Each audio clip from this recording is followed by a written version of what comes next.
Hello. 1. Corpuls training, Defib, the new Life Pack stroke Corpuls that's replacing the Life Pack 15. At the minute it's on the RRVs and it's slowly going to be introduced onto DCAs as soon as a week's time. Start with the basics, from pockets to the other side. First pocket, you've got your 3 lead Ecg, same colours, same kind of leads. You've got little dividers on each lead and little crocodile clips for the actual lead itself. Advice using these leads is to put your sticker dots on the leads before you put them on the patient. That's just because they're quite difficult to put the leads onto the patient when the dots are already on the patient themselves. Another bit of a warning advice is make sure the metal and the metal stickers are touching each other, only because if they're not connected properly it's showing quite a lot of artefact on ECGs. If you are getting quite a lot of artefact, one is because of that metal to metal contact or the fact that you've not got good skin to sticker contact, so check both.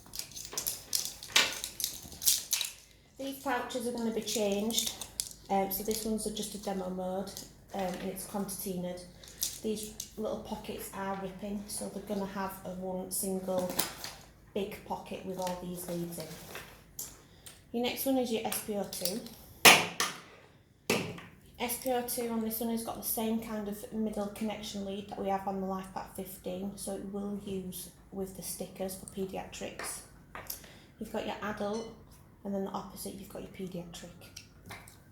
All these wires are interlinked to the Corpuls machine. And if you look at the side of the Corpuls, this is where the wires are going to be, exactly the same at the other side. When you do turn your machine on, if it is alarming to say there's loose leads, this is where you need to go to check.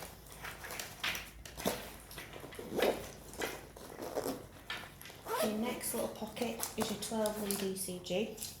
Exactly the same kind of colours, exactly the same numbers, exactly the same placement you would normally use for the LifePack 15. Still got your dividers there for each lead, so there's no tangling. And exactly the same kind of instruction, make sure good metal to metal contact. As you can see, there's no extra adapter to plug your 3 lead into your 12. As soon as you've got your stickers on each lead, it will register that you want to either do a 3 or the 12 lead.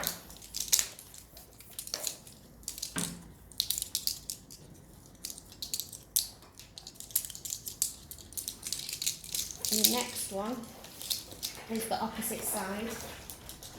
Again, these little side pockets closest to the Corpuls is where the leads are going to be in the opposite side as well. So for this side, we've got your normal blood pressure, you've got your bariatric and your neonates. Bit of advice with the blood pressure cuffs is, because this connection here is plastic at the minute, on the LifePack 15 it is metal, so these bits are becoming quite weak. So if you are using a blood pressure and your cuff's not inflating, it's probably because of this connection here.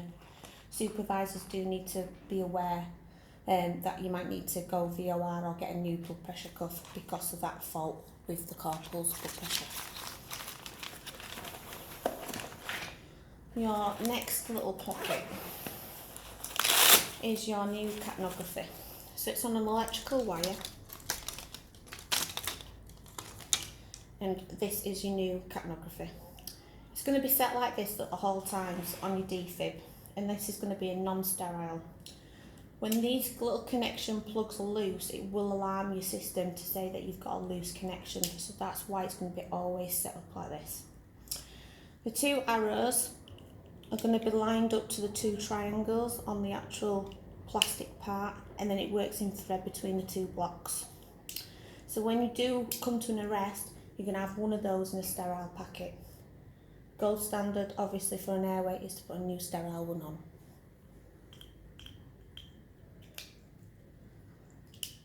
This airway adjunction here for your capnography, you need your airway, your catheter mount, filter, then your capnography, then either your parapack or your bag valve mask. Generally, if you are backing up an RRV, HEMS or even heart team, they may be using a nasal capnography. They are solely using capnography nasally to monitor midazolam and ketamine. So at the minute, operational for us, we're not using it for COPDs or anything like that. So if you do come across a nasal one, it's generally because they're on the RAT car or the heart team.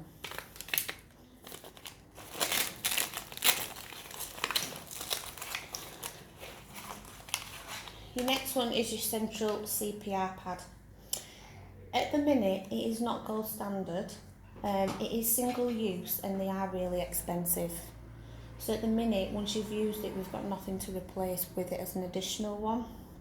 It's coming in as a little silver packet like the pads they are themselves, positioned exactly where it says on the actual diagram, and basically it's measuring the rate and depth of good CPR. It will go in line with metronome and the cycles when it times it on Corpuls. It's just a little sticky back. If you have got to an arrest and you're not doing anything and it is on, it will monitor to say that you're not doing CPR. So just be careful if you are using it and there's no CPR involvement, or you're deciding that this patient doesn't need to have any kind of ROSC and it's futile and there's no point, or it's not for the patients, I don't know what to say. Best interest. So just be careful when you're using this. I think it's good for responders and stuff, especially when you've got third manners and things like that, because then they can solely concentrate on where good CPR is in position. If you have got a ROSC and you're using the auto pulse, make sure this is off, because this sits in line with the auto pulse band and it's got a really big metal strip in there and can cause a bit more barotrauma. So be careful.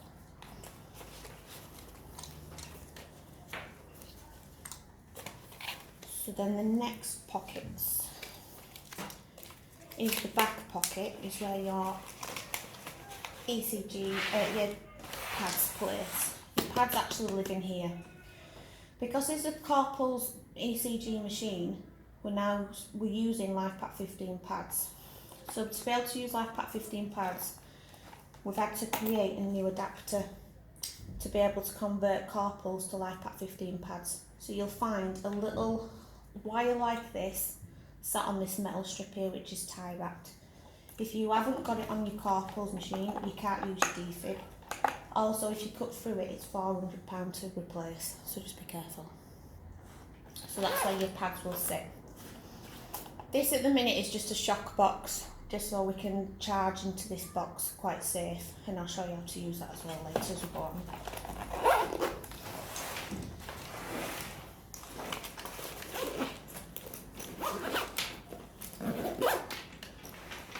When it's charging, this little yellow light will be on when it's charging, and when you turn your machine on, this light will go green. The way it's charging is this port here, and it's a magnetic charging point, and at the minute it's via a plug. DCAs and RRVs will be on like a charging dock, so that'll sit in the actual pod, so when you do clip it into your vehicles, it's going to be charging at all times. Corpuls have said it's 80% charges up to an hour, and that we shouldn't really be getting to a job where it's less than 20%. So all we're asking people to do is obviously make sure it's charging, because we know what vehicles are like, and charging problems, so just make sure you cover yourself. Printer paper is just this little lever here, pull it down and it's the same kind of paper that you would use on your LifePak 15. However, Corpuls paper is going to be green eventually, but for the minute we've got two lots of pink papers with half a mil difference. You'll see there's a bigger difference between the bandings. So LifePak 15 paper's got a bigger banding at the top, whereas these two, as you can see, even though it's filthy, are equal. So this is LifePak 15, this is Corpuls. You can't put LifePak 15 into this printer because it'll blow it out, and there'll be half a mil difference between certain ECG tracings. So at all times, either use the pink with the two narrow borders or the green Corpuls paper, never the LifePak 15. When you want to turn the machine on, you just press the green button. If you want to try and separate the machine for whatever reason, always make sure you've turned it on first. Because when we come to separate it down, it takes a longer time to boot each individual module. Staff update at the minute says you can't really split the machine down because of breakages and damages, but there may be a time where you might have to and you've got no alternative. So this is your screen when you first turn it on. You've got dotted lines and your pleth graphs are all showing. All your observations are down the side. This patient ID number at the top is where we're going to put our job number. You've got the time it is now, and the egg down timer is how long it's been turned on.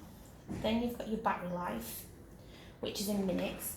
When it is being charged, it'll give you in percentages what we're on about. So hopefully it'll show over 20%, so it's 96% charged. This is working alongside of all these three modules connected as one unit. So this little person here is classing as your observation bits.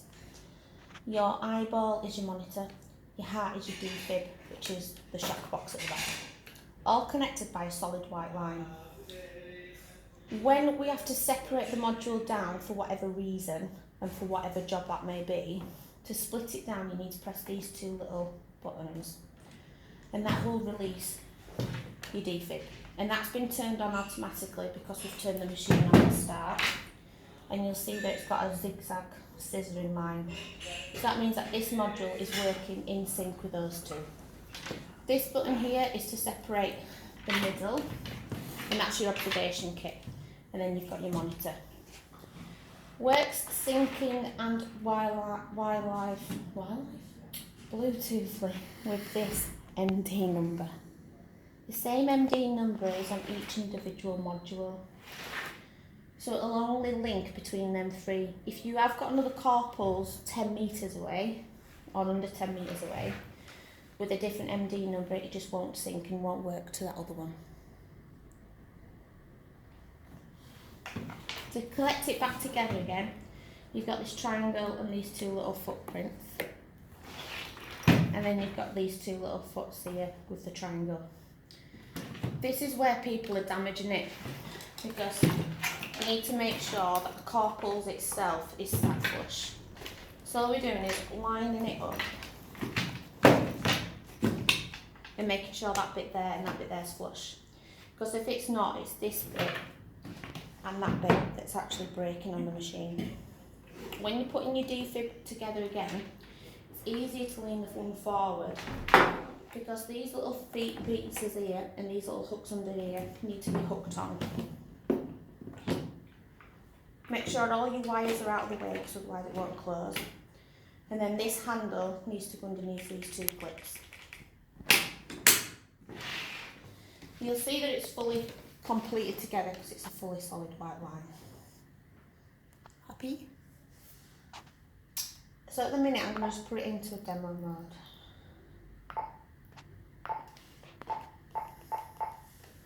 You don't need to remember this, it's just a demo. So when you've got absolutely everything hooked up to your patient, this is what it's going to look like. You've got your 3-lead ECG, which is going to be solely lead 2. You've then got your pleth graph for your SpO2, then you've got your secondary pleth graph for your CO2. You've got all your observations down the side, and then these triangles right at the far side are manufacturer's guidelines. So this machine will set and alarm if it's over 140, it'll alarm if it's under 50, alarm if it's under 90, and so on. You can change those, because if you're going to get a quite a healthy person that's, say, bradycardic but normal for those, it's going to alarm. The best way to do it is either suspend your alarm by pressing your bell button, or you can change your actual limits. To do that, press your little circle, press alarms, press limits. It'll bring up this table. The one that I think is going to annoy quite a lot of people is this SpO2, because we go to a lot of COPDs that are ranging between 88 and 94. So So you need to scroll into the box, press it, and then you can select your actual SpO2, so 88. Click over to 94, and then at least then when you are given oxygen therapy or whatever you need to do, it will alarm to say whether it's over. So we've got SATs of 98, so for this COPD, it's alarming that they're having too much oxygen. So you can either cancel your alarm buttons there, or you can actually go back in and adjust, obviously take your patient off of O2 and stuff, but then you can readjust these settings. If you are readjusting every settings for this job, when you turn it on and turn it off again, it'll go back to these manufacturer settings, so don't worry about you changing stuff. If you're an audible type of person and you want to hear an heart rate, this first soft key button, if you hover over the option, so 6, it will select it. And it's just an audible heart rate. You can press the button and use your scroll and select, so either one of those options you can use. Otherwise it's just going to be annoying, so you might just want to turn it off. Your next one is your views. This screen is what we class as standard and ROS screen, so it's got your ECG, second lead, pleth graph for your SpO2 and your pleth graph for your CO2. This screen is probably the best screen to print out for a 3 lead and for your COPDs or respiratory wise, because it's got your waveform. So to print that screen, all you need to do is press print.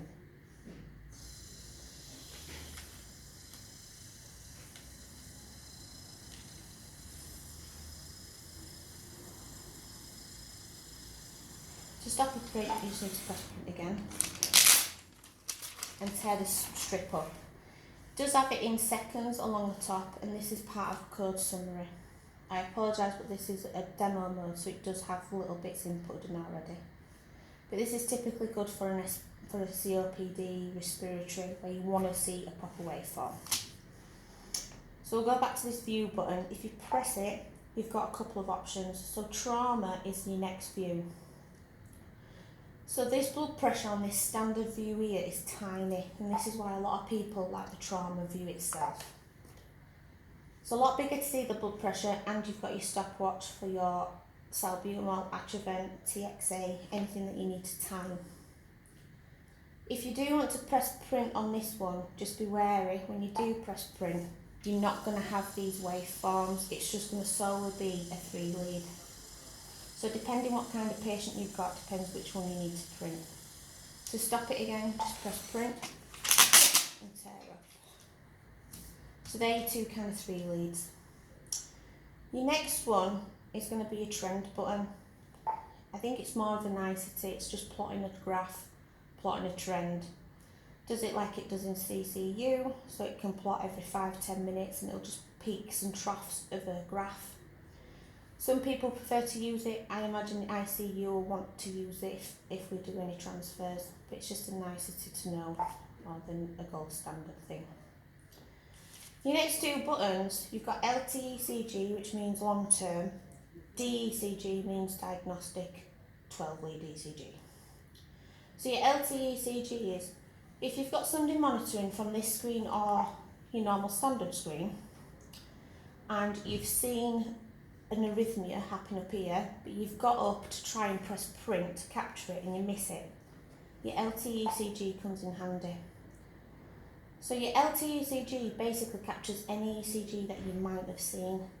So you've got this black toolbar at the top here, and you've got this little orange box. You can go back in time. So if you've seen an ECG and you think it's at such as like 1350, you've seen an arrhythmia, you can go back to that time and then you've got the option to print.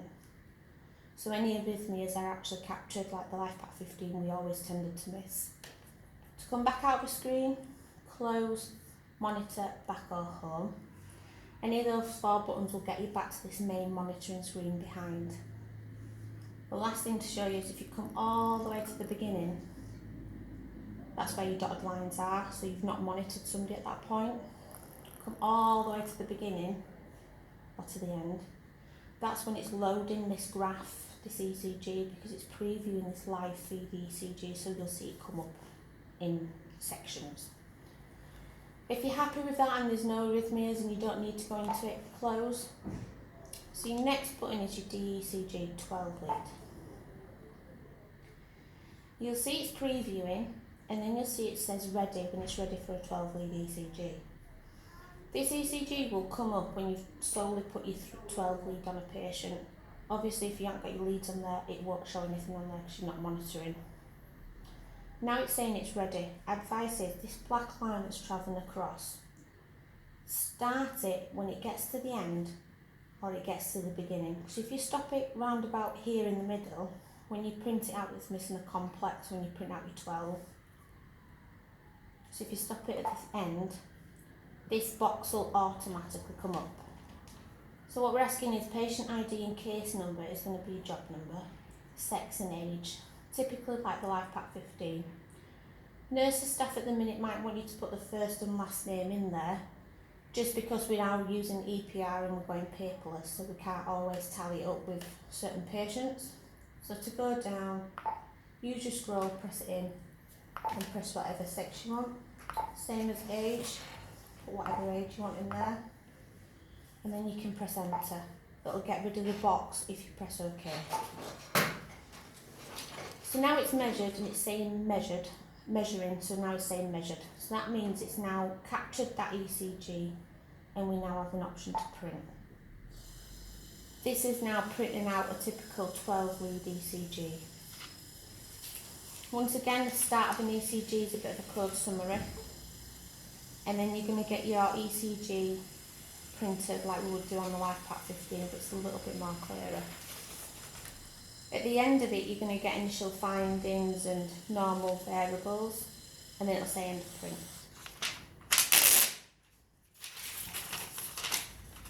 On this ECG, there's no diagnosis at the top, so you do really have to look at your leads. Lead 2, you'll notice they've got some little triangles on a 12 and on your 3 leads. Basically, that's just picking up an R wave on every complex. So when it comes to paramedics cardio, we're shocking, we're always going to be shocking on this potential R wave. So it'll only show on this lead 2. If you see a diamond on this 2 lead, the second lead here, diamond with a pacemaker spark, it's just say there's a pacemaker. If the patient hasn't got a pacemaker, it's probably because the leads aren't connected properly, so it's an electrical problem. So metal on metal with the leads, so just check the leads again. So as I was saying, there's no diagnosis at the top, but then this end bit here is where your findings are. The top section gives you the normal PR interval, QTC, normal heart rate and stuff for that ECG. Your actual findings, so like your MIs, your left bundle branch and stuff like that, will be in this section. It will say whatever variables different, so Q waves in certain leads, ST depression it'll say in certain leads, ST elevation say in certain leads, same as QRS, if it's wide and bizarre it'll give you in certain leads. Always double check what it says in there to your actual ECG. So with cath labs, when we're asking for pathological cues, you've got cues in and it'll give you the lead number, so it's quite easy when we're phoning cath labs to actually read it out. If you're into your left and right axis deviation, this top bit here, but yeah, that's your 12 lead ECG. If you want to record any events or any drugs, your little flag button here is to record drugs. So crew have potentially gone out to a cardiac job. They've gone to this patient complaining of chest pain. They've done a 12 lead ECG. This is what's printed out, normal sinus. They've then decided that this patient looks typically cardiac, he's complaining of central chest pain, into his jaw, into his arm. They're going to treat cardiac. So they're using their events. Press and hold event, they'll give you a list. Or if you just press it once, it'll say event recorded. So this time they've decided they're going to give aspirin. He's not allergic to it, so they'll give him aspirin. They've then asked him his pain and everything else, and it's quite high, so they've decided to give him GTM. So they're rolling into hospital. Halfway down there, they've asked him how he feels, and he says he feels shocking, he feels terrible, looks typically cardiac. The crew's got a bit of a hunch feeling. They've decided to ring the hospital. They've got him into hospital, got him in a cubicle. In between all that, they've done another printout of an ECG, which has solely been the same ECG that they've been printing out. The reason why they've known that is because when they've printed this initial rhythm, it's been a still shot. So when they've got into hospital, when they've done an ECG, it's been a massive bound RMI. But what the crew's not realised is they've printed this same ECG again, because they thought this little flashing heart was actually monitoring heart rate and the ECG fresh. They just thought they were printing different ECGs off. But what they need to do is, after they've printed the print for this ECG, just press continue and it'll do a live form ECG. It's a bit like the Max 600 where you need to keep monitoring an ECG and keep pressing the monitoring side. So as long as you can see that ECG moving, you will know that it's a new printout and it's a new ECG. Otherwise, if you're not too sure, you can always press monitor and then go back into your ECG so you definitely know it's a new ECG printing. The next bit is your blood pressure. Blood pressure, you think by pressing it it'll just go up. It doesn't. You've got to press start. You'll see your pressure's going up here and it'll give you the last blood pressure reading there. It'll give you the last time as well. At the minute it's set on adult 160. You can change that mode if you want to, so child, neonate, adult. Manufacturer's settings 150, 160. You can change the initial pressure, so if you've got a little old Doris, for instance, who don't like a blood pressure taken because it hurts, you can drop the pressure down to maybe 120. Because you've manually gone in and changed it to 120, just be aware it won't record if she's hypertensive because you've changed that pressure. So you still might need to change it to that manufacturer setting just to make sure that it's going to go up and register a hypertensive blood pressure. If you want to set alarms and times for a blood pressure setting off, it's auto. Then this interval button will come up. Then you can select your times of what you want. So if you want it to do another 2 minutes, you can then press auto and it's set. If you've done more than one blood pressure, you can press view and it'll list it here. To do any kind of code summary of a list of blood pressures, it's browser.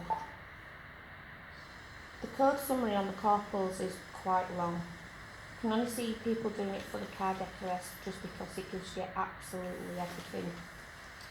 You'll notice that this printer stops and starts, and that's because it's trying to think about the next bit it wants to print. And typically on a code summary, that's what it does. At any point you can stop the print for your browser/code summary by pressing this print button to stop. It literally gives you everything. You'll know it's coming towards the end because you'll see like a graph, which is your curve report at the end, which is coming up now, and you'll have 6 that print out. There's no need to have them, so you can just press cancel. Still got a bit of a code summary at the front, but this part here is literally tells us all exactly what the machine's done and not done. So it'll say whether there's an event recorded or asking given, but it'll give you in times. These ECGs here are really good if you've got a cardiac arrest because it will monitor different ECGs. So if you've got somebody that's a VF, then you've shocked and you've got a bradycardia, it will show the 2 ECG changes and it'll give you the times of when they've changed. So for a medical patient, if you just want a code summary, it's probably too long. However, because you can stop and start the print, you could possibly stop it there if you wanted and forget that bit. But in a cardiac arrest, I think it's quite useful to print it all.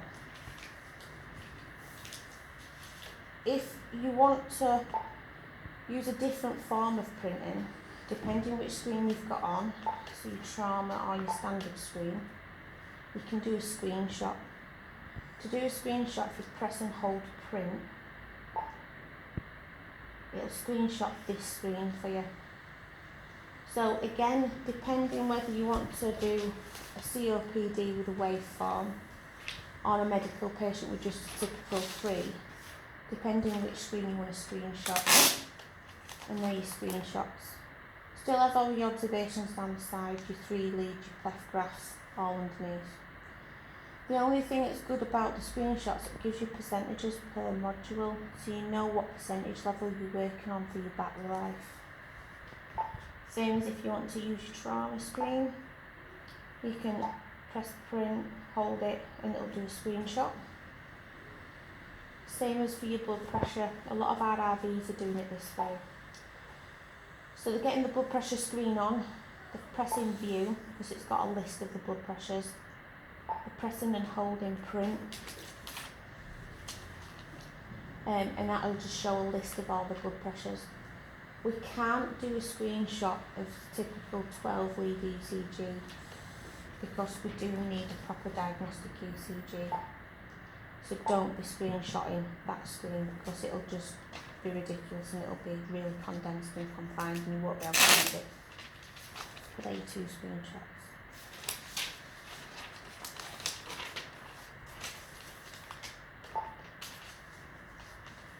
So that's just your observations in your demo mode. I'm just going to flip it into your cardiac arrest mode because I want to show you how your CPR pad works. Your CPR pad is this bit here that I was telling you about. It's about a single use pad.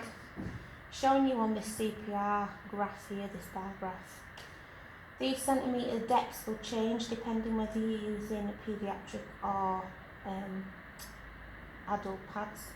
Red's obviously not doing so well. No bar graph there, no bar chart.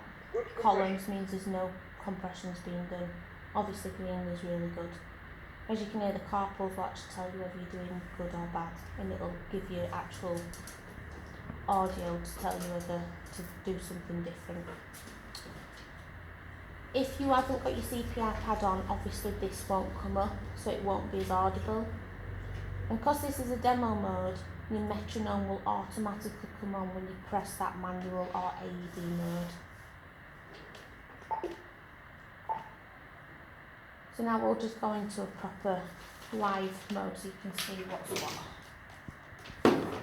When you do turn it off, you turn it off here and press OK at the bottom. It might take a while for it to shut down, depending how much you've monitored prior. If you are going to a proper purple job confirmed cardiac arrest, I'd probably turn it on as you're going into the house because it does take a while for it to load up.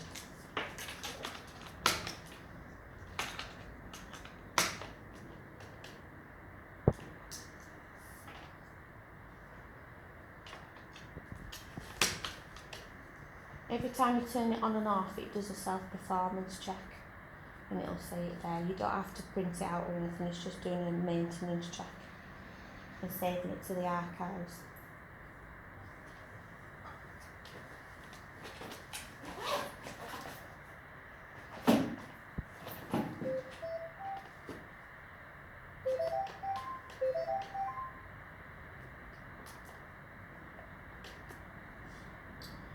So this typical job is on screen a VF arrest. Patient, as wife's called, this guy's collapsed. She doesn't know what's going on, but you've walked in there and they've been telling her to do CPR. So you've taken over, you've got your pads on, and whatever leads or pads you've got on will register on this screen. So this is your normal monitoring screen. Because it's flagging up a VFVT, it's alarming here that we need to do something straight away. So you can silence your alarms by pressing the bell button. But because we know it's a VF, we need to be able to shock. So all we're doing is going into manual mode, and you'll see that screen there. Corpuls, so only shock adults at only 200 joules. There's no 200, 300, 360, it's solely 200. This is the time your cardiac arrest screen went on, so 15, 16 seconds in. And this last bit is when was the last time you did a shock, and then obviously your numbers are shock. We know it's in manual mode because it says manual. And sync, we don't really need to worry about it because it's auto syncing and syncing, and these are what your triangles are. Now they're not uniformed because it's missing certain complexes with these sync waves, and I'll show you more when we come to shock it. When you're in the manual mode, this metronome will automatically come on, and it's going to be gold standard. You'll have to go into it to turn it off, but be aware if you do turn it off, it will print out to say you've turned it off. A little bit faster than LifePack 15. Gets to 25 compressions and a tonal change, and then you'll hear a really weird and wonderful noise for your bagging. And you literally... They've changed it just simply because when it said ventilate, people didn't realise how much air to put into somebody's chest. So causing barotrauma, pneumothoraxes and all that kind of stuff. Just hyperventilating everybody. So if you go with the noise, you're actually using the anaesthetist grip and not putting as much air into that patient. And that's why the tone's changed. Sounds a bit funny, but I'm sorry. That's the way it's going to go. So you can see these quick release buttons here. They're for when we're going to be cardioverting, or a quick release button for paediatric side. So now we're getting to 2 minutes, and we should have shocked this already because as soon as we see it we need to be shocking. So to be able to do that, if you just charge it, so we're charging at 200 joules, you'll see the joules go up. And what I'm saying for people to do is just hold and press shock. The reason we're holding and pressing it for any kind of shockable rhythm or cardioversion is because we're trying to deliver a shock on these R waves. If you quickly press this shock button once it's charged, it might fall on one of these gaps, which that one didn't, but I'll show you another.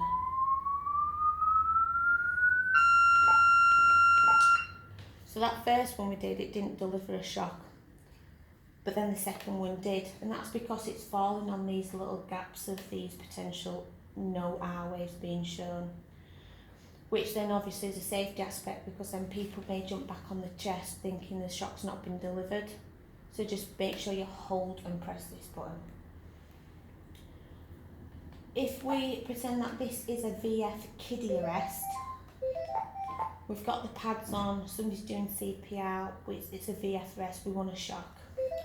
We've gone into manual mode because that's your cardiac arrest screen. Your mates press charge because we want to deliver a shock because we're panicking because it's one a kiddie. But we've noticed we're charged at 200 joules. To dump a shock, cancel. I'll show you again. Cancel button there. Just cancel it. So we're working 4 joules per kilogram. So we're working out as joules for whatever reason for that kiddie. So let's say for instance, I don't know, it's 70. You can use your quick release buttons to get down to a quicker joules. When you're on your actual button for your paediatric, I'd always press your button in because then it stops that joulage from going up or down or being pressed by accidentally. Then you've got your correct joules, so then you can charge and then you can deliver a shock. You can scroll down with your wheel down to 70 and select it that way if you really wish to. But it might just be easier to get onto your slow quick release buttons and do it quicker that way. So it's up to you which one you'd rather do. Black crews and urgent crews, we'll be using it in AED mode. AED mode is literally that button there. We start an analysis, so we need to press analysis. It's typically like an AED, so you know it's an AED mode because it says. The only thing is it won't actually audible tell you to deliver a shock. It'll just say perform a pre-shock CPR. So delivering a shock. And then it'll tell you to do CPR. Perform CPR. It's a little bit delayed, but then when clinicians turn up on scene, we then can just press manual to go back into a manual mode. However, this amount of shocks from an AED will automatically transfer over to a manual mode. So we then at least know if there's been 2 or 3 shocks delivered by an AED, it's automatically transferred to this. If this is a persistent VT, Your pad positions can change after the 5th shock. So from the normal paddle positions, you can do posterior and anterior. And then after 10 shocks have delivered through the same pad, you can change the pads completely and then do lateral chest placements with your pads. That'll all be done by your rack car, and then they'll